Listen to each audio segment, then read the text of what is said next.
दोस्तों गाड़ी है हमारे पास, ठीक है, फोर्ड है या कोई भी आपके पास गाड़ी है टोयोटा की है। अगर इस बटनों के बारे में आप अभी इन्फॉर्मेशन हासिल करना चाहते हैं, ठीक है, ये देखें, ये लॉक खुला हुआ है। अभी इस तरीके से मैं दबाऊंगा, ये लॉक बंद हो जाएगा, लॉक खुल जाएगा।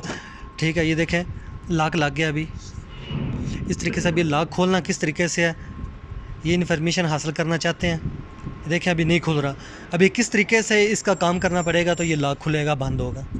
ठीक है, ये जानना चाहते हैं आप? अगर आप जानना चाहते हैं तो इस चैनल को फॉलो कर लो। ठीक है, किसी को नहीं पता होगा, आपने इधर बैठे बैठे ही आप इस तरीके से बटन दबाएंगे तो लॉक खुल जाएगा, बटन दबाएंगे तो लॉक लग जाएगा। अभी देखें जैसे लॉक लग चुका है। ठीक है, ये देखें अभी लॉक खुल गया। अभी देखें नहीं लगा, नहीं लगा। अभी चेक करें आप, नहीं लगा, नहीं लगा। ठीक है, इस तरीके से ये लॉक होते हैं। अभी इससे खुला, अभी इससे नहीं खुलेगा। अभी मैं काम करूँगा इससे नहीं खुलेगा, अभी इन दो बटनों से खुलेगा।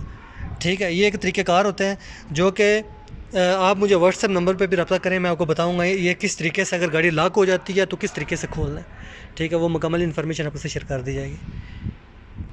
अभी आप चेक करें, खुल गया लॉक। ठीक है, लॉक था ना, ये चाबी इसकी पड़ी हुई है, ये चाबी पड़ी है। ठीक है, चाबी से भी कर सकते हैं और इधर भी कर सकते हैं, इधर से